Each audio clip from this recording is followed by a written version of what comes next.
La misma pregunta que le habíamos hecho al ingeniero Cabrera, vamos a hacerle y darle la bienvenida a la ingeniera Isabel Moroni. Ella es investigadora, quien está realizando estudios en un proyecto sobre los techos verdes.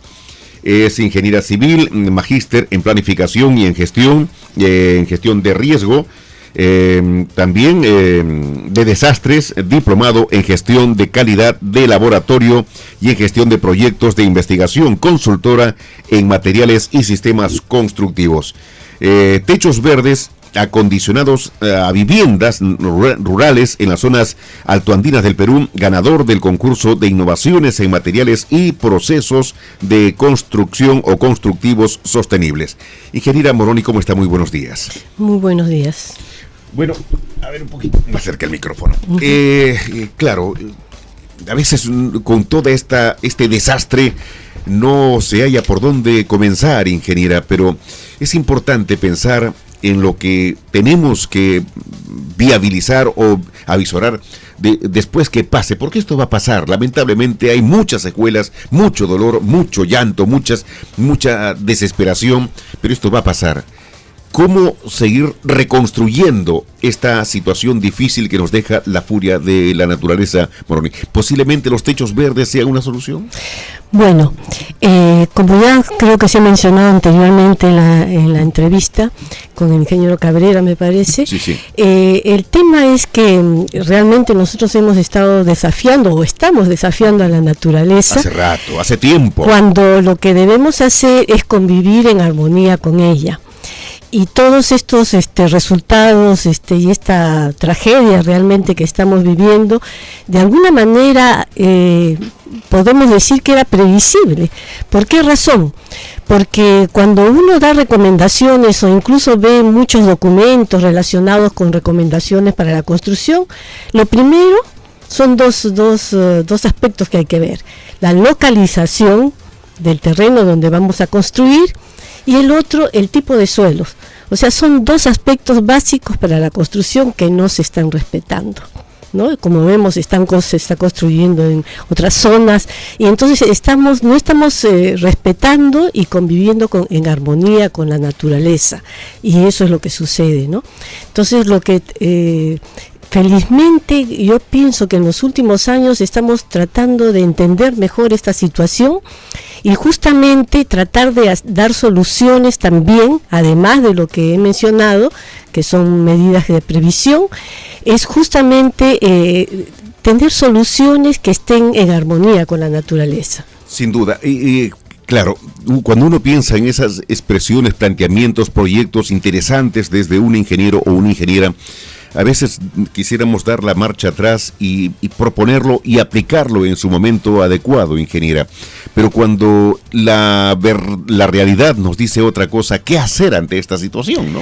Claro, precisamente cuando estamos hablando ahorita que usted ha mencionado el tema de los techos verdes, justamente es buscar una solución que sea armoniosa con la naturaleza.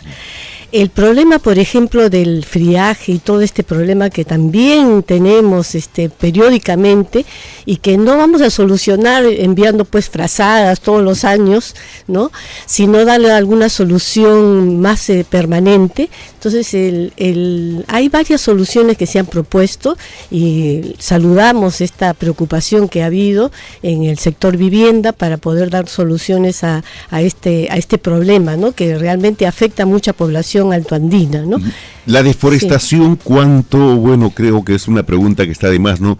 La deforestación o la pretendida acción de reforestar, plantar árboles en la ribera de los ríos, por supuesto, debidamente encauzados, ¿cuánto podría ayudar, ingeniera? Bueno, viendo ya otro aspecto de lo que usted me está mencionando, un poco como previsión o mitigación de problemas con las inundaciones. De hecho, la forestación es una medida de protección importantísima. En todos los lugares donde se hace una protección natural, funciona, por supuesto, ¿no? Y además que nos da una mayor áreas verdes en las ciudades, por ejemplo, ¿no?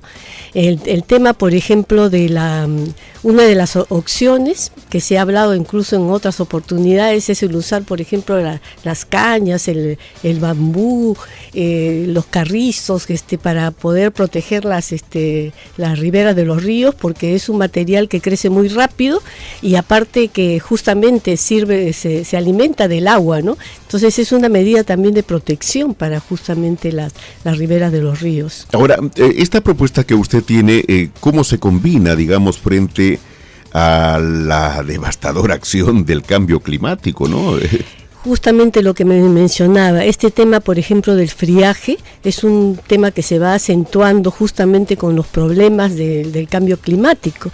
Entonces cada vez esta situación se va a ir de repente agravando y la población de esas zonas altoandinas van a sufrir periódicamente el tema del friaje y sabemos que eso afecta incluso la salud, incluso hay personas que fallecen, ¿no?, por efecto del frío intenso, sobre todo los niños y los ancianos. Entonces una de las medidas de protección es mejorar el confort térmico de las viviendas. Uh-huh. Entonces la idea es que este tema, por ejemplo, de los techos verdes, es una propuesta que no es, ni siquiera podríamos decir que es novedosa, porque incluso los antiguos peruanos utilizaban las champas en los techos uh-huh.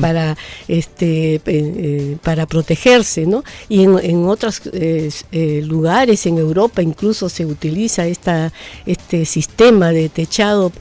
Y entonces esta forma de techar pensamos que podría ser una solución para mejorar la temperatura interior de las viviendas altoandinas. Ingeniera Moroni, ¿cuánto estamos desafiando nosotros los peruanos?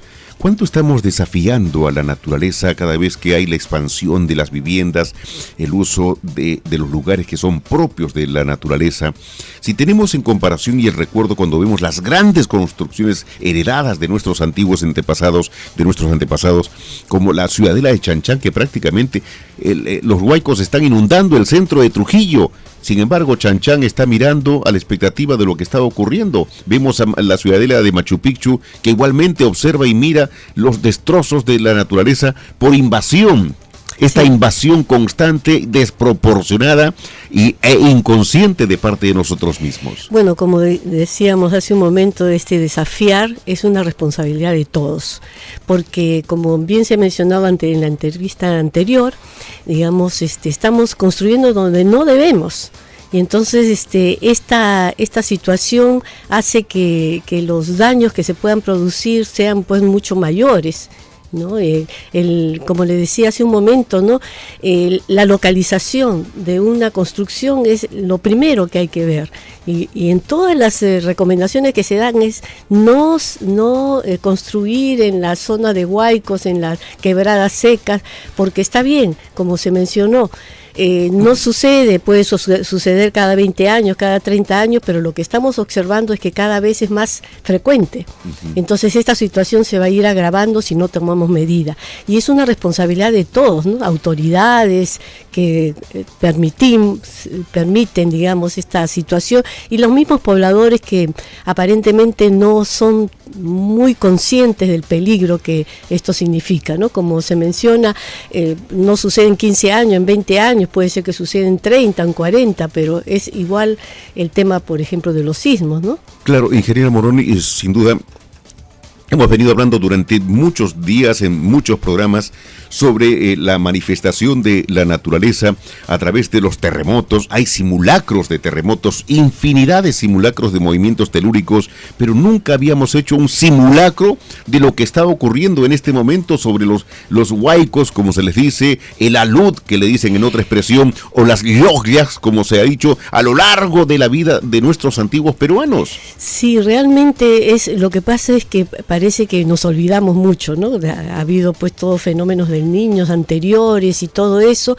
y siempre ha habido los huaicos, y como no ha sido tan catastrófico, uh-huh. un poco como que no le hemos prestado la debida atención, ¿no? Yo uh-huh. pienso de que esto que nos sirva de lección. Sabemos que las soluciones no son de corto plazo, porque hacer todas este ordenamiento territorial, que es lo primero que hay que hacer, significa pues muchos recursos que se requieren, y también mucha colaboración de la población, porque como se menciona, pues la población a veces no quiere moverse de sus ubicaciones, pero esto es imprescindible si no queremos más tragedias en el futuro, ¿no? Hoy uno dice que el gobierno central, el Estado mismo, no está preparado para afrontar estas situaciones de crisis digamos, devastadoras para nuestra sociedad. No estamos preparados. Es cierto, puede haber dinero porque hay, digamos, la estabilidad económica nos permite tener una disponibilidad de dinero. Tal es así que hay la pugna de que no vayan los panamericanos, que esa plata y el presidente y los ministros han dicho, señores, sí hay dinero para ambos. Por favor, no se mezcle papas con camotes, como es la expresión de ellos. Dejen los panamericanos y dejen al Estado, al gobierno, reconstruir o afrontar la situación de crisis. Es cierto, hay esta crisis que se ha venido de la naturaleza, viene de la parte alta. Cuidado con la que puede venir de la parte baja, que es decir, del océano. Estamos previendo esta situación. Tenemos una costa verde que también, al igual como las vertientes de los ríos, o es decir, los lugares en donde corre los huaicos que han sido invadidos por el hombre, cuidado con que las costas la estamos utilizando, la hemos invadido. Tenemos esas casas bonitas de lo que llamamos Asia para ahí. Cuidado que hay muchas casas, muchas viviendas ahí, que también es otro riesgo que estamos viviendo. Sí, realmente como ya indicamos, realmente el ordenamiento territorial es básico, ¿no? Para poder justamente detectar las zonas de peligro, y tenemos que tener presente que como la naturaleza, pues primeramente, bueno, no avisa cuándo va a venir un sismo, y esto puede ser, digamos, muy crítico. Y las medidas de previsión y las recomendaciones existen los estudios. Sin embargo, el problema es de que tenemos que hacerlas cumplir y tenemos que realmente hacer un ordenamiento territorial adecuado, que como realmente se requieren muchísimos recursos, no es una solución que va a venir a corto plazo, pero creo que debemos empezar a hacerlo. Sin duda, ingeniera Isabel Moroni, le agradecemos por su presencia. Y sin duda estas conversaciones que hacemos con los especialistas, con los ingenieros que están trabajando, ya lo hemos dicho, están en estos momentos en diferentes frentes. Las 24 horas del día, en diferentes reparticiones del Estado, están trabajando los ingenieros, sin descanso. Y hay ingenieros que ya no duermen. He conversado con muchos que llegan a su casa, se cambian de ropa, hacen y vuelven al frente, trabajando los ingenieros. Este es un trabajo encomiable de la labor de los profesionales especialistas en estos temas y que están haciendo un trabajo frontal contra la crisis y contra la furia de la naturaleza. Felicitaciones a todos los ingenieros que están trabajando en diferentes áreas, ingeniera Isabel Moroni. Sí, y esperemos que esta vez sí se tome en serio, ¿no? Y sea un trabajo de largo plazo, pero que sea una solución, ¿no?